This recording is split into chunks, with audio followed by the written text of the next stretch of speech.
twirling their thumbs. I get them thinking and second guessing themselves. You know, have you ever been so clean that you walked in and somebody looked down at you, then they looked at themselves, they had to check themselves because you were so clean? I have that effect. That's the vibe you're getting. No, I have that effect. What's up? Today, we're going to talk about something really important, and that is how do we as leaders respond to a loss? Look, your team is not always going to win. Your leadership team is going to let you down. Milestones will be missed, people will not be equipped, and succession planning will not take place. How do you respond to that? Today, we're going to study Deion Sanders. Depending on where you're listening from, you might be very familiar with CU and the Buffaloes and the football team of what Deion Sanders has done as a leader, how he's built his team up. It's funny because in our last episode, I talked about Dan Hurley, the coach of UConn, and you're going to see they have different ways that they build programs. What I want you to see here is it's not one way that works for everyone. You got to figure out what works for your team, for your specific skill sets and personalities, and really, what does that team need? I remember hearing John Maxwell say, crisis reveals the character of a leader. And he basically says, look, you might be doing awesome things, and that's great. You're winning, cool. Let me see how you navigate change. Let me see how you navigate crisis. I got to tell you, that's exactly what we're going to hear in this clip from Deion Sanders. If this is your first time with us, welcome to Iconic Influence. We're the world's first adventure-based leadership podcast. Make sure you listen closely for some KO code word letters. Those letters are going to unlock for you brand new training that is only available to those who do the work here on this podcast. If we haven't met before, my name's Adam F. Jones. I'm a former Army Black Hawk pilot, company commander, and the founder of Kingdom Operatives, a tactical training company that equips leaders to build mission-effective teams. One thing that's going to be really important is we're going to listen to Deion in his interview after his team lost terribly to Oregon. And I want you to see some of the principles and the things he applies in these moments. We're going to unpack it, and we're going to talk about from a military mindset, from military planning principles, and how do we build mission-effective teams. We're going to talk about how does that actually work for you so that you can have a team that other people want to be on. And whether you lost or you're winning, people are saying, man, this is the team I choose to stay with. This is episode 5 of Iconic Influence. Let's get after it. It's a good old-fashioned butt kicking. No excuses, no nothing. Their coaches did a heck of a job preparing their team. Obviously, we didn't. That was good. I mean, that was a really good old-fashioned butt kicking. We went into the game wanting to dominate several phases. We lost offensively, defensively, as well as special teams. That fake punt kind of got them really rolling, and they didn't stop ever since they secured that first down. Well-coached team. Bo Nix played his butt off. Defensively, they presented some things that I guess we just couldn't get around. We couldn't advance the ball, rushing or throwing the ball as well. Seemed like they had our number. But hats off to their coaching staff, to their head coach. Great job, and they're truly prepared. Yeah, I'm going to try to yell from all the way back here. Ariel or Pseudo. How you doing, Ariel? I'm doing well. How are you? Excellent. With a good old-fashioned butt kicking like that, is there anything you can really learn and take from it, or is it really easier just to kind of wipe the slate clean and move on? No, you can't wipe the slate clean. You got to watch the film and evaluate. I'll do that on the plane, but I saw a lot of it live. Just players that weren't in position, that didn't do the job that we expected. You evaluate players, you evaluate coaches, you evaluate everything when it's a game of that nature, and you had no opportunity to win, period, from the kickoff on. Yes, sir. Yeah.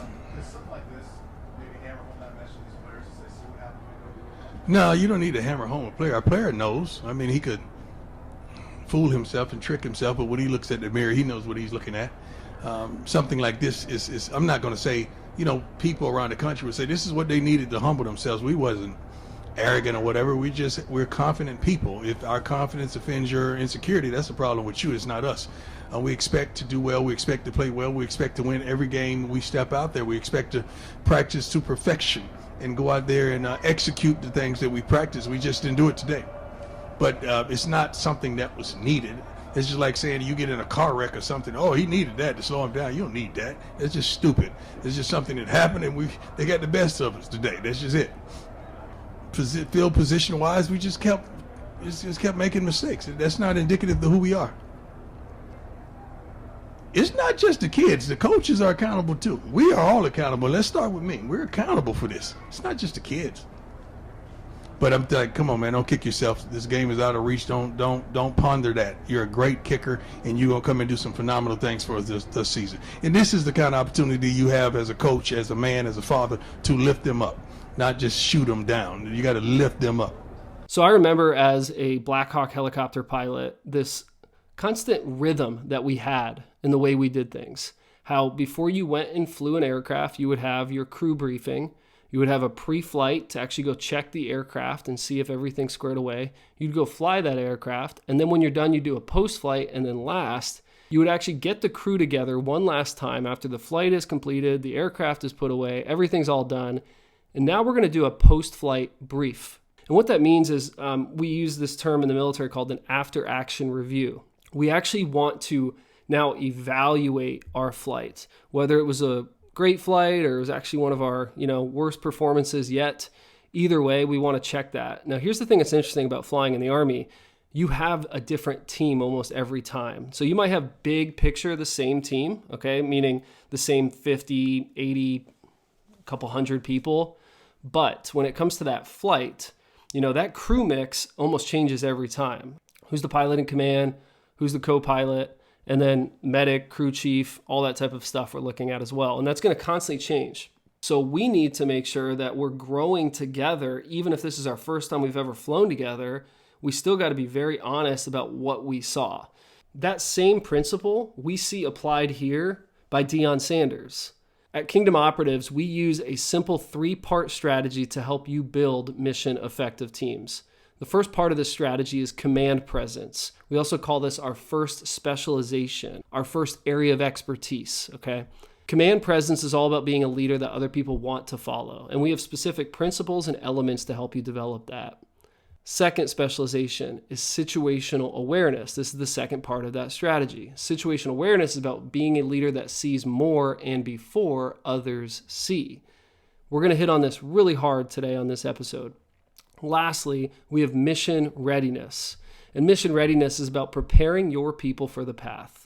Whenever we discuss these specializations with you, we always make sure to give you practical principles that you can use. That's my hope for you, is that I can give you some things that I learned in my time as a military commander and be able to share that with you so that you can be a better leader. Because honestly, leadership is the one skill that if we develop it properly, can last more than a lifetime. It can actually last a legacy. So that being said, let's go back into this second specialization, situational awareness. But I just want to talk to you today about after-action reviews. An after-action review is what we use in the military to be able to build teams that are constantly getting better and that we can learn from our failures and our success. In an after-action review, we keep it simple. We talk about, hey, what was supposed to happen? That's part one. When we talk about what was supposed to happen, we're saying, hey, this is what we planned. So for you, let's say you had a presentation with some big corporation. All right, great. What was supposed to happen? And this is important because you can begin to see how did you deviate from what was planned. And that's not a bad thing, by the way. We actually need to change up once we're in a situation. I mean, it's Mike Tyson who says everyone's got a plan until you get punched in the mouth, right? Once that plan is now activated and you're moving forward, everything can change. So for us, you have this plan and you want to evaluate, this is what we thought would have happened. This is how we thought we would have approached it. That's part one. Part two is, here's what actually happened. During this part of an after-action review, you do not want to explain why you did anything. There's no justification. It's just, this is what we did. The next thing you want to do is actually say, here's what went well. That's our third part of this. Here's what went well. And this is an opportunity where the team members get to point out all the things that went well. Hey, I really like how we communicated this one slide. Now, let's go into our improves. When we go to improve, we're saying, all right, look, let's look at the entire thing, the entire phases that we walked through and say, what's the areas that we need to improve in? And it could be, we need to communicate better. By the way, it almost always is, we need to communicate better. Another thing is, we need more time to be able to react to the changes of different plans. So you're talking through all of these specifics of these improves. So now let's talk about Deion Sanders, right? So Deion, he's obviously going to do an after action review. He even said in certain parts, if you watch this whole clip, that he isn't ready to make a full assessment of what happened yet, other than the fact that they got their butts kicked, because he said, I need to go look at the film, right? I need to go back and I need to look at the film and see what really happened there. He mentioned how a leader should respond, in his eyes, to a loss. But I'm like, come on, man, don't kick yourself. This game is out of reach. Don't ponder that. You're a great kicker, and you're going to come and do some phenomenal things for us this season. And this is the kind of opportunity you have as a coach, as a man, as a father, to lift them up, not just shoot them down. You got to lift them up.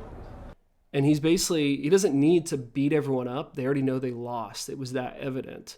So instead, he's looking to lift a couple key people up based on the way they maybe played or their potential and stuff like that.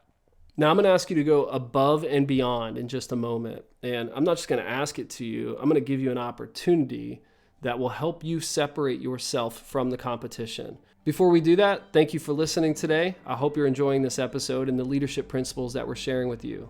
If you like this, go ahead and subscribe, share it with someone else so that we can expand our reach. Look, I'm not in this for me. I want you to be able to receive these principles. Most people didn't get the opportunity to serve in the military like I did. They didn't get to be a company commander of 90 plus soldiers. They didn't get to fly aircraft, and maybe they wanted to. So the best thing I can do is at least give you some of those lessons you might have received so that you can develop that slight edge as a leader now. Okay, so this is how we're going to make this practical. By the way, ready for the KO code word letter of the day? It is Lima. L, Lima. Make sure you write that down. And if you don't have the full picture yet, go back and listen to the old episodes, just a couple back. They're going to help you, but also they're going to give you letters that complete a KO code word that is being developed right now. When you use that, you're going to be able to unlock restricted training that no one else has access to unless they do the work like you. So I want to bring it all together with this. All right, so we talked about this situational awareness, being aware of what's going on around us, seeing more and before others see. The way leaders can do this is they actually zoom out and they say, all right, well, based on what I'm seeing here, we need to capture this in, like I'm sharing with you, an after action review. 1, what was supposed to happen? 2, what actually happened? 3rd, what are our sustains? What are things that we did really well at? And 4, what are our improves? But there's some things I haven't shared with you yet, and it's that the leader actually doesn't want to give the answers to these questions. Sometimes actually, depending on the size of your organization, you do not even want to initiate the after action review. Instead, you have someone else lead this. You might observe, so you at least hear, but you do not want to sway anyone to a certain way because they want to say it right to you, if that makes sense. You want to give them the free ability to share what actually happened, because honestly, it might be about you.